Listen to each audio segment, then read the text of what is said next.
Hey guys, what's up? Sonic Tactics here today, and today we are here with Riley from RiDunc2. Riley, why don't you say hi?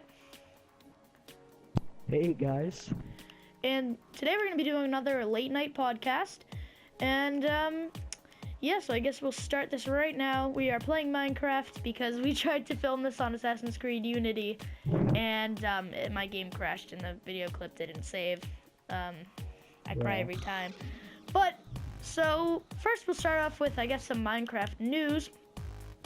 Marcus Pearson, I don't know how to say his last name, but Notch, more commonly known as a creator of Minecraft, he bought a $70 million. $70 million. Wait, what? Okay, he bought a $70 million mansion in Beverly Hills, outbidding Jay-Z and Beyonce. What do you think about that, Riley? I don't think they'd be too happy about that, but you know, yeah, we gotta do what we gotta do. It's probably most likely he got that money. He probably still had that money at the time, but he probably got that money that he spent the the money on the house with the Microsoft deal, because Microsoft did buy Mojang or Minecraft. I'm not sure if they bought. Yeah, I think they just bought the game. But how do you feel about that? Because there's actually been some, character packs or skin packs released on Xbox One and Xbox 360, but not on the Sony consoles. How do you feel about that, Riley? I feel like it's unfair. Yeah, it's definitely unfair. Notch probably should have known that when he, made the deal, and it's very unfair because, I don't really think it's gonna help too much for marketing. I mean, Xbox One might get a couple more sales, if people are obsessed with Minecraft. Yeah. But I mean, it's kind of unfair, I mean, they got, I think, a Star Wars texture pack, not texture pack, might be a texture pack, I don't know. They got a Star Wars skin pack, and it really does feel unfair, because the Sony console users are upset about this, obviously, because it's very unfair. But I mean, I want to be Batman. I mean, Darth Vader, sorry. I don't know how you got Batman from that, but yeah. So, also, unrelated to Minecraft, I guess. Trying to think of a topic real quick, but let me think. Graphics for games? Yeah. Let's talk about graphics. What do you feel about graphics? Do you think that they're an important part in video games, or do you feel like they could be left alone and games could look crappy, but if they have a good, gameplay system, then the game will be good? What do you think about that? Well, it depends what approach you're trying to have with the game. Like, if it's a game like Hotline Miami, it doesn't matter what kind of graphics are going to be. Mm-hmm. Like, I mean, because if you want it to be like themed as like a 25-cent game where you like put in a quarter and you go to play it, and then you get addicted to it and stuff, and that's the kind of approach you want to take, then the graphics can be bad or good, I guess. Yeah. But if it's a game like The Walking Dead or The Last of Us, it has to have good graphics or it's not going to appeal to the player.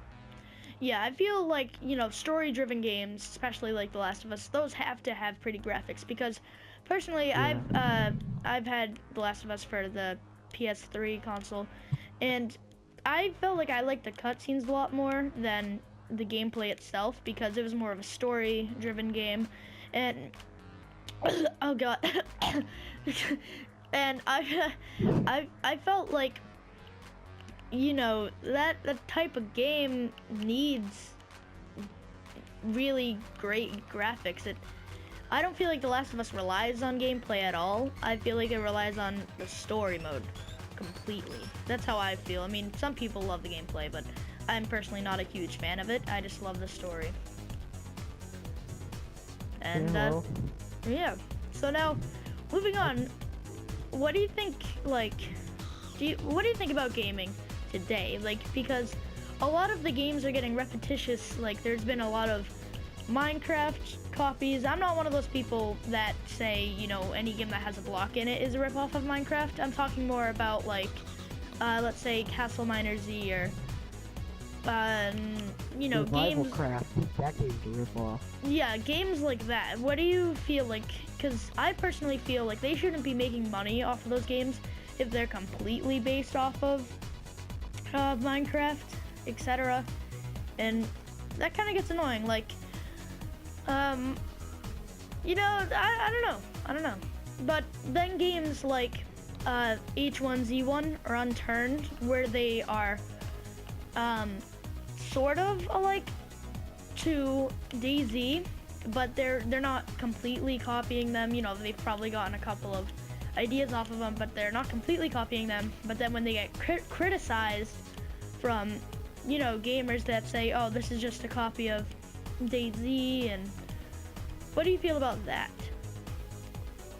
Well, I feel like it depends what a game is like. What am I supposed to? Oh yeah.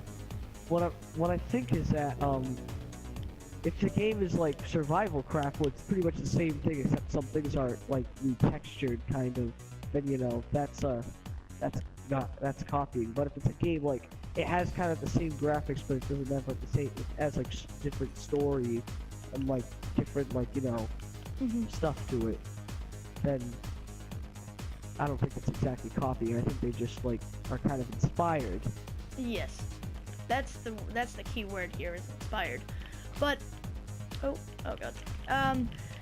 So now, what do you think about games like DayZ and stuff like that, where they don't really have a story, the player makes a story? What do you think about those games? Because I feel like those are fun, because you could put endless hours into that game and it will still be fun. Like, say for instance, Last of Us, you can't put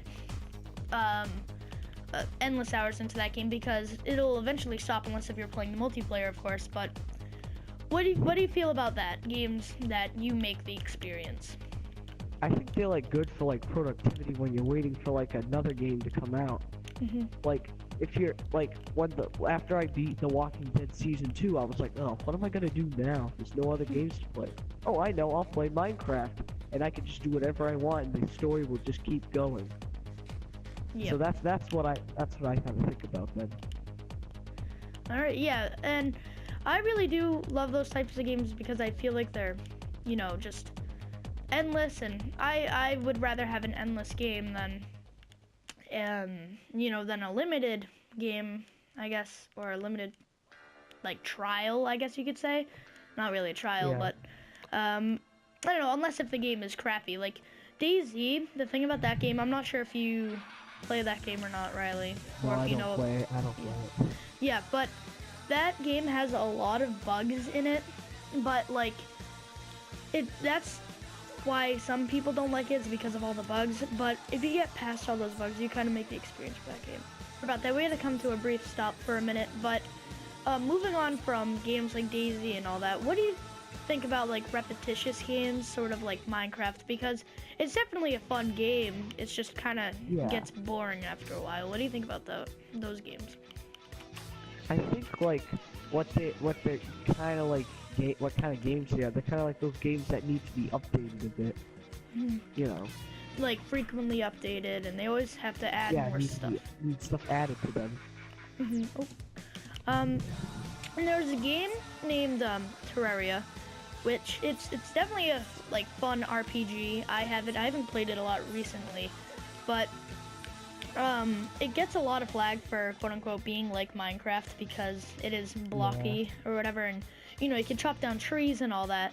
But I like it a little bit more than Minecraft, to be completely honest, because it's like there's a lot more stuff that you can do. I'm pretty sure there is like way over, I think, 1,000 items in that game. It's like more of like a loot-based game. Like you could go into like a dungeon and then you could find like a nice armor set, and it's definitely really fun, but it could get like repetitious after a while. But yeah, but now loot-based games like Destiny, which I personally don't have, but I'm not really fond of that game. I wouldn't buy it. What do you think about that, like loot-based games? Well, honestly, because since I have Destiny, Duncan and I definitely had a lot of fun playing that game. So, you know, honestly, I think Destinies, those kind of games are good. Some of them are bad, I guess you could say, but most of them are good. Destiny's good. Mhm. And what I like about them is that they kind of like what I'm trying to say is that they kind of like are first person shooter and stuff, and they have more like they mostly depend on story and stuff. Which Destiny what I- didn't have at all. Yeah, they didn't have a story, but they had missions and they kind of went into an order and stuff, and there was dialogue, but the story was very vague, I have to admit. Yeah, so sorry about that, guys. Someone joined the party and we didn't want any interruptions. But another thing is about loot-based games is I like them, but when it's like when they bring in microtransactions and then it turns into a pay-to-win game, I don't really like that. I mean, getting loot is cool and all, but I don't feel like it should be like the game should rely on that loot, so you would have to pay to get Yeah. that. If you know what I mean, sort of like Assassin's Creed Unity. I really do like the whatever you call it, the character customization. That's what I'm trying to say. But obviously there are some microtransactions in that game, but it feels like, what is it, like the whole game doesn't completely rely on it. Of course, some missions are going to be a lot more difficult, Yeah. but like I like it how it integrates with the gameplay. Like you have to, get in-game currency to get those certain loot items, and you don't have to completely use real life or Everything you have. real life currency, I guess you could call it. Yeah. But other than that, what are your like most anticipated games of 2015 that you really want to get? The games that I really want to get of 2015 would probably be The Woods, and I think another game that I had mean The really wanted Forest? to get. Yeah, The Forest, The Woods. Who cares? Okay, guys, so we're going to end this video here. I will leave you with a couple of minutes with the gameplay. So if you did enjoy, make sure to leave a like, subscribe to me and Riley. His channel is RiDunc2. Once again, the link to his channel will be in the description below. Go check them out, and peace out, everyone. Make sure to leave a like if you want this series to continue.